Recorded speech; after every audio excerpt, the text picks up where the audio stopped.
Yo, what is going on, my fellow weebs? Chrono here, and welcome back to the channel. So, another maintenance has passed, and I have another update video you guys for today. But before we jump to that video here, as always, I'm Chrono. I primarily cover PSO2. Would much appreciate to subscribe as we work our way towards that elusive 10K goal. Either way, let's go ahead and get started.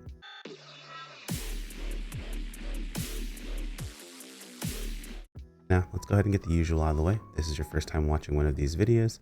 You're probably asking yourself, why would I sit here and listen to someone read me this information when I can read through it myself? You're absolutely right. If you scroll down the video description, you likely find a link to all the important articles listed there. Or if you don't want to wait for me to make one of these videos in the future, simply scroll down.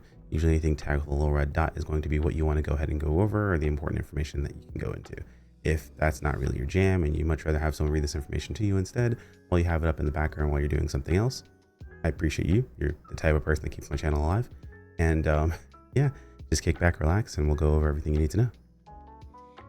To start things off, they are going to be shifting the current, I want to say difficult quest, but it's the current LTQ basically. They're shifting it over from Aegis, which I really am not the biggest fan of, over to Malignant Darkfall Solace, which it's a little bit better, to be perfectly honest. Not the best one at this either, but I also just don't get enough practice at these fights, to be perfectly honest, to be super happy with them all the time. But either way, they're shifting it over to Omen of the Planet Breaker D2.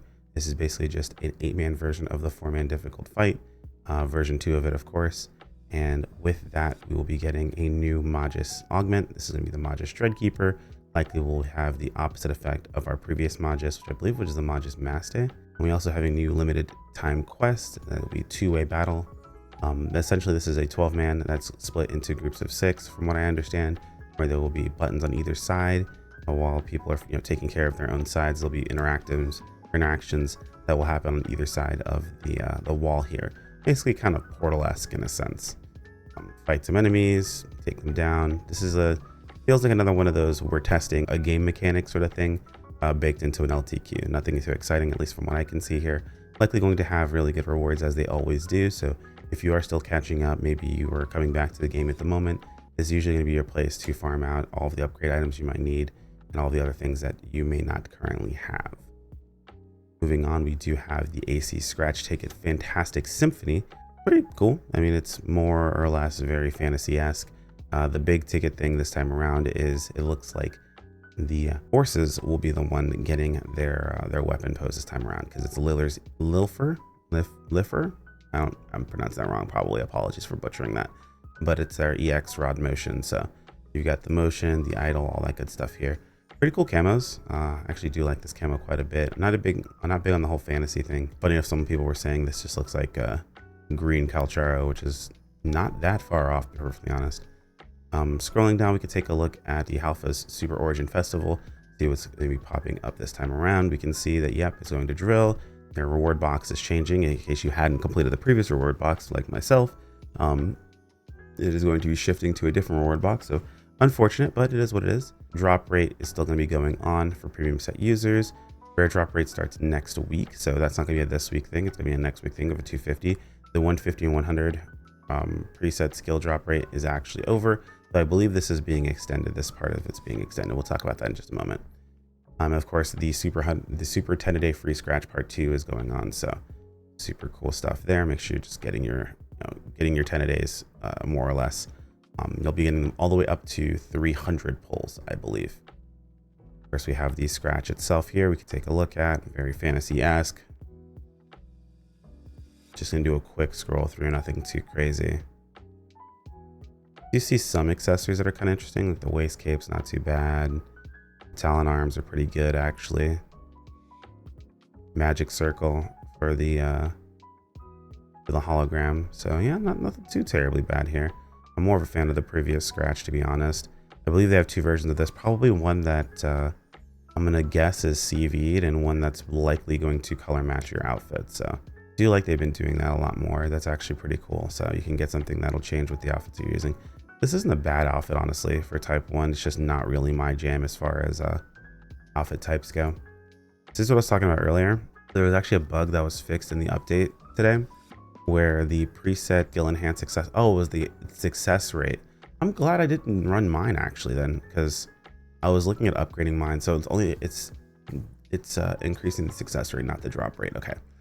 So in addition, the application of the preset skill enhanced success rate of plus 10% boost will be extended until maintenance on the 3rd of next month for the affected series weapons, because essentially it just wasn't working. So all of the current tier weapons and units, so the Exilio series and the Tastus armor series, essentially it wasn't working for the preset skill enhancements. I'm glad I actually waited. I was planning on combining mine from the shop to upgrade some other stuff. I just hadn't done it yet, so dope. Okay, that's cool. It sucks it wasn't working, but that's cool that it's taken care of this time around. So hey, W for me. Might have been a bit of L for some of the people because they weren't paying attention.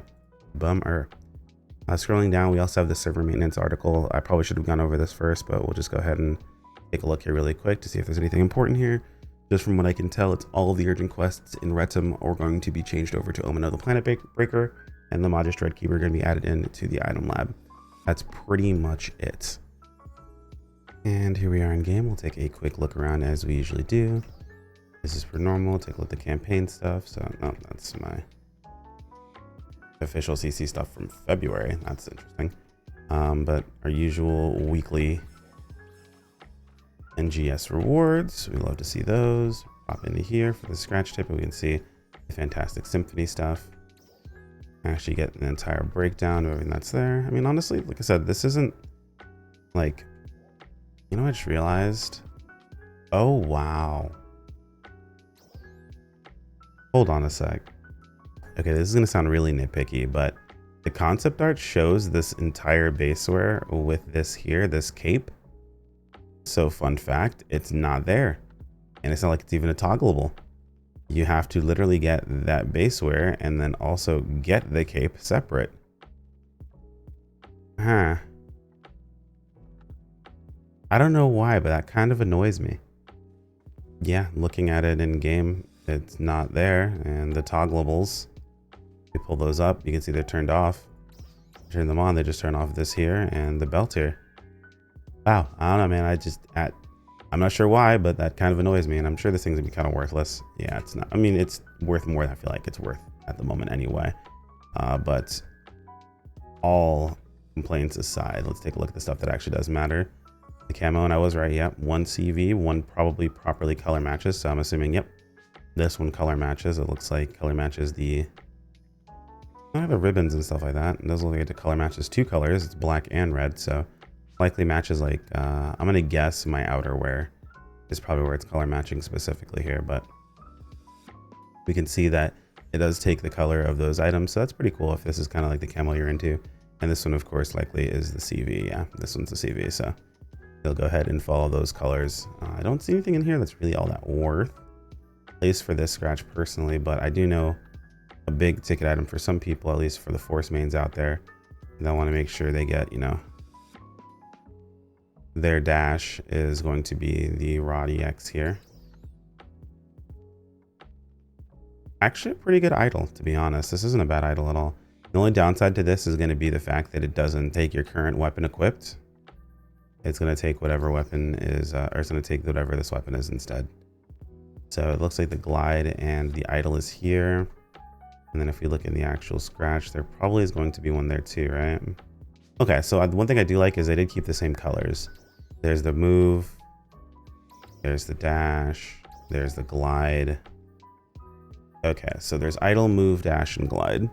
Just no jump. Okay, that's fine. I was gonna say that'd be really bad if they decided not to include the entire thing. I know for Gunner was really annoying because they did different color guns and things like that. So it was very, very silly on how they actually set that up. But this one, at the very least, they're keeping a similar weapon.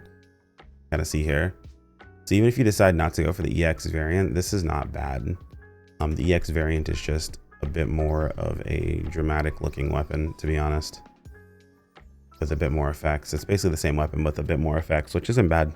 It makes it so it doesn't seem like you're using a massively different weapon given the circumstances. So if you are going to go for the EX, you definitely should. I think it's really, really cool for this one, but it doesn't mismatch with the other ones, which is a very common thing that they tend to do. It's really, really annoying.